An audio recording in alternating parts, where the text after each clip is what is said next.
Ayan na, magandang araw sa ating mga kawinding. GT Rewinding na babalik mga kawinding. So meron tayong gagawin dito mga kawinding, isang automatic na washing machine. So i-share ko lang ito sa inyo mga kawinding. So ito mga kawinding, binaklas ko na. Ito yung kanyang mga wire connection. So ang problema nito mga kawinding ay no power at walang display itong kanyang pinaka panel board. So ito mga kawinding. So ang brand din ito mga kawinding ay Whirlpool. Whirlpool ito mga kawinding. So katulad ito nung ginawa natin nung nakaraang araw. So ang naging problema nito mga kawinding ay no power, walang display. Tapos ngayon itong hindi natin alam mga kawinding kung buo ito o hindi. So ito mga kawinding ay sinaksak ko naman. So okay naman itong kanyang pinaka mainboard niya. So itong panel. So ngayon mga kawinding, so dito tayo magpo-proceed sa ating pinakanyang panel board. So ito i-share ko lang sa inyo mga kawinding kung kayo ay nakaka-encounter ng ganitong trouble, naging problema. So ayun mga kawinding. So ito kakalasin muna natin itong pinaka panel niya. So ito ay ating re-repairin yung kanyang panel.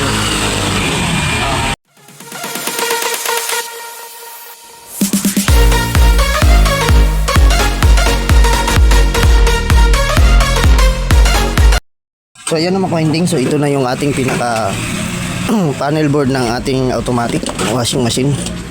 So ayan mga kawinding. So kaya hindi siya nagpa-power mga kawinding at hindi rin yung nagde-display yung kanyang pinaka panel board. So ngayon mga kawinding ay mag troubleshoot muna tayo dito sa kanyang pinaka tack switch. Kasi ito yung kanyang pinaka power switch niya. Tapos ito yung program. Ayan, lahat ng kanyang mga tack switch mga kawinding ay chichikin natin isa-isa yan. Baka dito lang ang naging may problema niyan.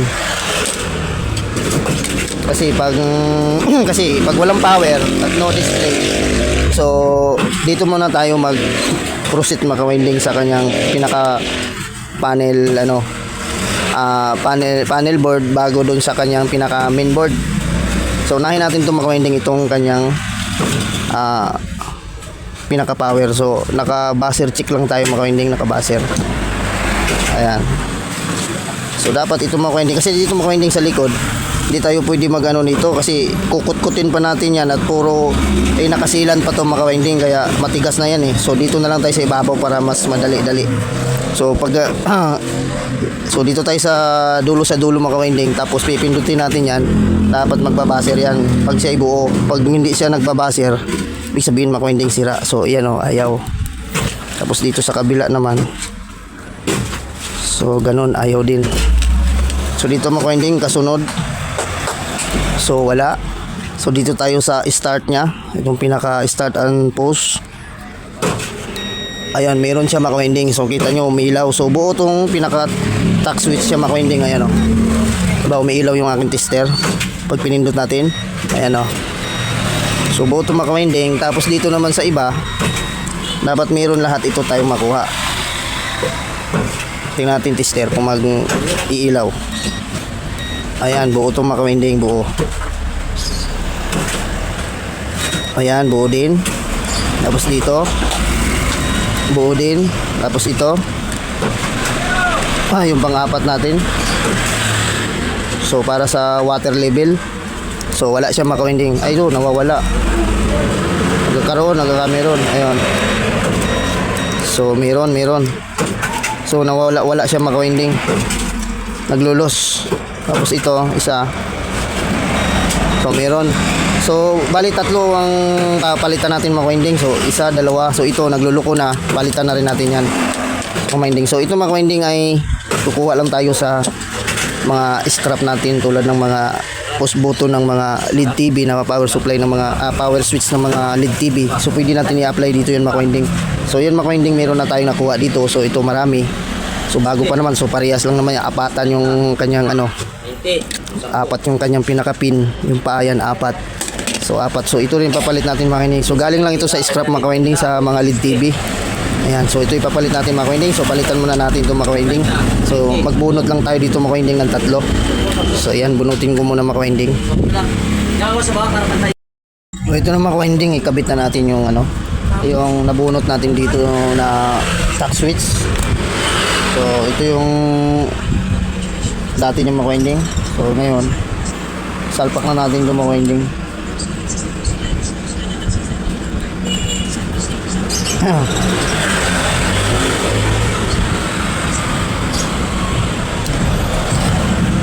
Ayan.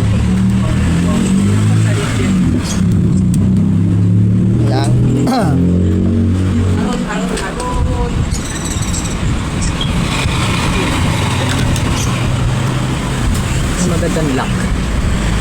Walang lock dyan. Hindi sabit, iwan lang. Walang lock. Visual lang. Wala man dyan. Wala tayo nun. Wala na kayo doon? Wala tayo ng lock na yun. Ganyan, sabit, di sabit sa pintuan. Oo. Tuksok lang. Ay, di meron doon. Okay, Ellen.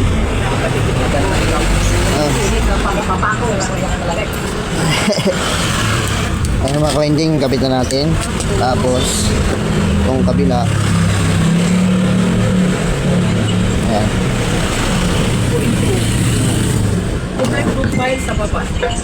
Tapos dito mga ka-winding, sa kabilang ano, sa water level niya to eh. Ayan. Tapos, hinangin na natin itong mga ka-winding. Hinangin na natin.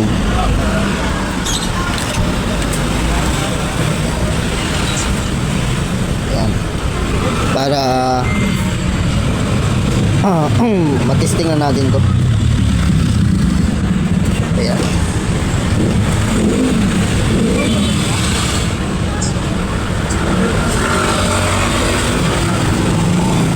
Ayan.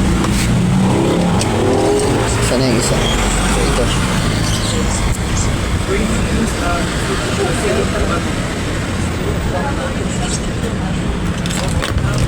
So, kiskisin ko lang to para kapitan ng ano. Kasi meron pa itong ano, nakasilad kasi itong mga winding. Baka hindi dumikit yung ano eh. Baka hindi dumikit yung lead natin. Yan. Yan ito. Ingisa natin.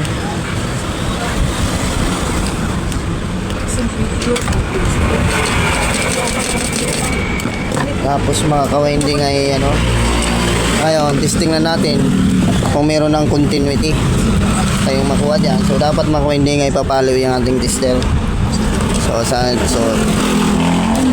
dapat papalo yung tester natin. Ngayon dito tayo sa switch. Pindutin, dapat pumalo yung tester mga ka-winding.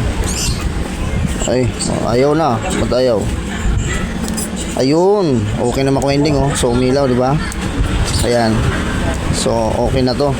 So, itong kabila. Ayan, meron na. Meron na rin, mga winding. Tapos dito, dapat meron na rin yan. Ayun, meron na. So, ngayon mga winding.